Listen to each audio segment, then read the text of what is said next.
नमस्कार, स्वागत है हमारो राजस्थान में। खबर खेडली से है, जहां कस्बे के लोगों के लिए राहत की बड़ी खबर आई है।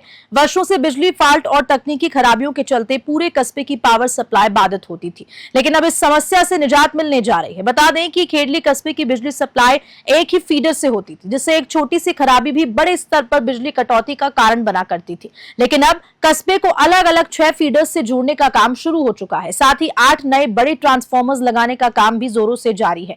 विधायक रमेश खींची ने इस काम के लिए अधिकारियों और राज्य सरकार से वित्तीय स्वीकृति के साथ साथ सभी जरूरी अनुमतियां भी जारी करवाई। खेडली से अखिलेश शर्मा की रिपोर्ट।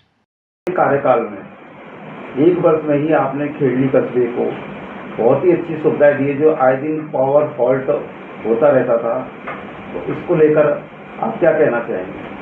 देखिए, कस्बा खेडली की एक बहुत लंबे समय से एक समस्या ये थी कि आम उपभोक्ता को जितने भी हमारे 1 से लेकर 25 तक जो वार्ड हैं, उन वार्डों में एक फीडर पर ही सारा लोड था और उस लोड के आधार पर बिजली सप्लाई होती थी।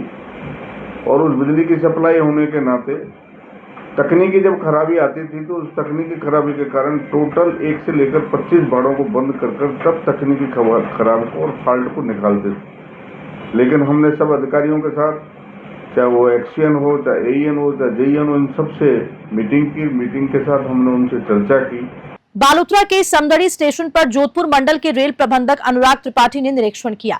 ये पहला अवसर था जब त्रिपाठी समदड़ी स्टेशन पहुंचे। उनके आगमन पर बीजेपी के वरिष्ठ नेता गणपत राज मेहता, बीजेपी मंडल अध्यक्ष देवेंद्र बुराना और अन्य पदाधिकारियों ने पारंपरिक साफा और माल्यार्पण कर उनका स्वागत किया। निरीक्षण के दौरान क्षेत्र के ग्रामीणों ने रेल सुविधाओं से जुड़ी विभिन्न मांगों को लेकर एक ज्ञापन सौंपा। ग्रामीणों की मुख्य मांगों में स्टेशन पर सुविधाओं का विस्तार, अतिरिक्त ट्रेनों की सुविधा और प्लेटफॉर्म्स पर छाया पानी की व्यवस्था शामिल रही। समदड़ी से गौतम प्रजापत की रिपोर्ट। गोवंशीय पशुओं के संरक्षण को लेकर शासन प्रशासन के तमाम दावे खोखले साबित हो रहे हैं। बीकानेर में बना कांजी हाउस अब बेसहारा पशुओं की कब्रगाह बनता जा रहा है। यहाँ न तो चारा भूसे की पर्याप्त व्यवस्था है और न ही देखरेख का कोई उचित प्रबंध। हालात इतने बदतर से बदतर हैं कि कई पशु मरणासन्न स्थिति में हैं, जबकि कई की मौत हो चुकी है। पशुओं की दयनीय हालत की सूचना मिलने पर बीकानेर पश्चिम विधायक जेठानंद व्यास मौके पर पहुंचे। उन्होंने हालात को देखकर नाराजगी जाहिर की और मौके पर मौजूद ठेकेदार को फटकार लगाई।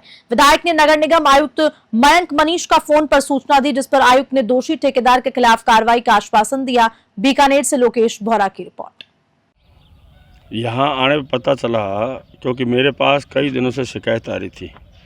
वैसे मैं मानता नहीं था, लेकिन आज मुझे देखने पता चला वो शिकायत सही थी। यहाँ आने से पता चला कि यहाँ प्रतिदिन ऐसे 15-20 से कहीं 25 हो जाती होगी, लेकिन इतने हमेशा ये बछड़े और गायें मर रही है। ये लगातार ऐसा हो रहा है। और व्यवस्था जैसे देखा जाए तो अभी लगभग 8:45 बजे हैं, अभी तक सफाई भी यहाँ पूरी हुई नहीं।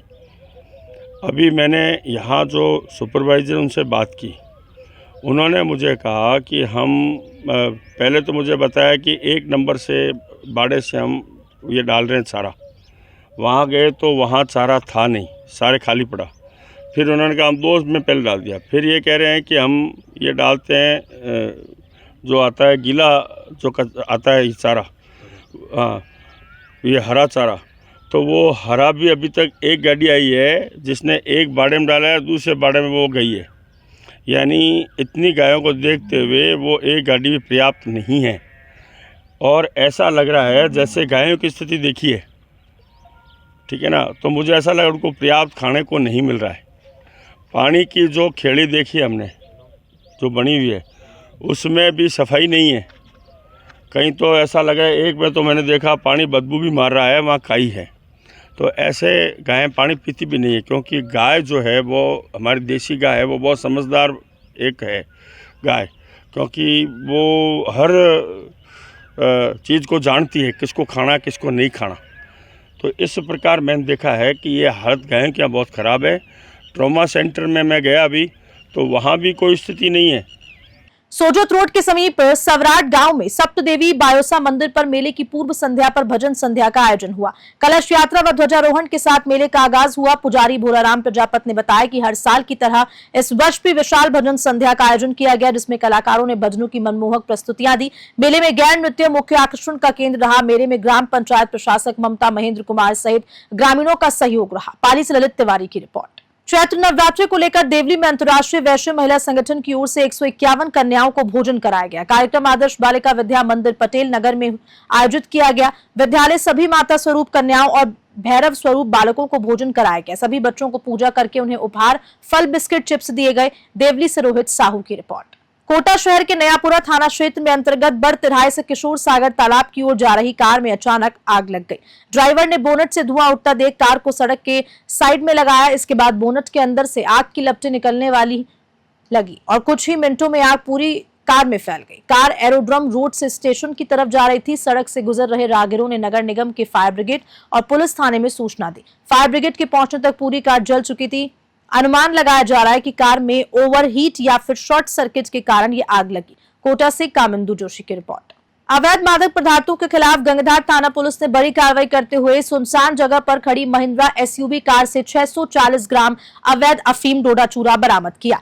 एसपी ऋचा तोमर ने कहा कि थाना प्रभारी अमरनाथ जोगी के नेतृत्व में पुलिस ने गश्त के दौरान उक्त कार्रवाई को अंजाम दिया। मामले में अनुसंधान जारी है। उन्हेल नागेश्वर से गोवर्धन सिंह की रिपोर्ट। राजस्थान में आज से गर्मी तेज होने लगेगी। अगले 3 से 4 दिन राज्य के आधे से ज्यादा जिलों में हीटवेव चलने और तेज गर्मी पड़ने की आशंका है। इसी को देखते हुए आज 2 जिलों में हीटवेव चलने की संभावना जताई गई है, जो 8 अप्रैल तक जारी रहेगी। 8 अप्रैल को 23 जिलों में हीटवेव चलने का अलर्ट जारी किया गया है। पश्चिमी राजस्थान के जिलों में इस दौरान पारा 44 डिग्री सेल्सियस तक पहुंचने की आशंका है। मौसम एक्सपर्ट्स के मुताबिक पाकिस्तान राजस्थान की सीमा पर एक एंटी साइक्लोन बनने और उसके असर से पश्चिमी हवाओं का प्रभाव बढ़ने के कारण अचानक गर्मी तेज होगी। राज्य में कल भी दिन भर तेज गर्मी रही। जयपुर से ब्यूरो रिपोर्ट। डीडवाना के ग्राम सुदारसन में कल रात को बदमाशों ने एक ज्वेलर्स का अपहरण कर लिया था, जिसे पुलिस ने मात्र 7 घंटे में ही सकुशल बचा लिया। इसके लिए पुलिस ने आधी रात को अपहरणकर्ताओं का पीछा किया और डीडवाना सहित आसपास के जिलों में नाकाबंदी करवाई।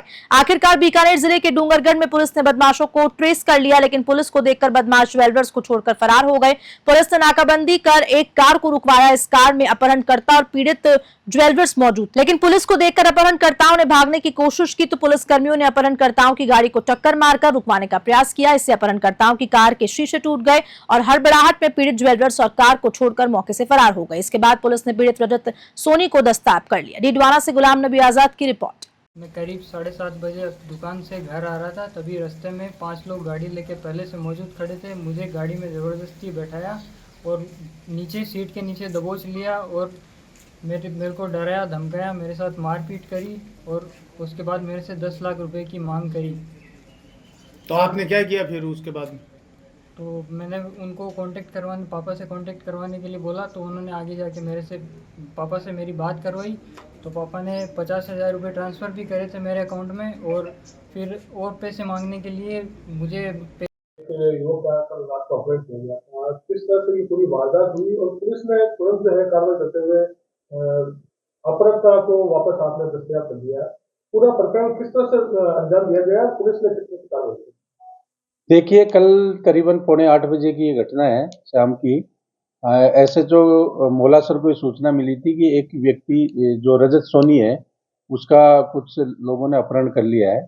इस पर हमने तुरंत मामले की गंभीरता को देखते हुए संपूर्ण जिले में नाकाबंदी कराई। वहाँ पर मौके पर एसएचओ मोलासर पहुँचे, हमारे उच्चाधिकारी एडिशनल एसपी हिमांशु जी, सीओ डीडवाना धर्मजी पुनिया और डीएसटी के प्रभारी राजेश, मैं अपनी टीम के वहाँ पे पहुँचे। नाकाबंदी के दौरान हमने आसपास के जो पड़ोसी जिले उनमें भी हमने नाकाबंदी कराई। प्रथम दृष्टया जब वहाँ पे हमने जानकारी की तो एक I-20 से उसका अपहरण करना ज्ञात हुआ था। शाम के समय ये अपनी दुकान से वापस घर जा रहा था और ये सोने चांदी का ये व्यापार करते हैं। उस आधार पर हमने संदिग्ध लोगों के बारे में जानकारी हासिल की। 1-2 के हमारे ऊपर जो संदिग्ध नजर आए उनकी बारे में मालूमात किया।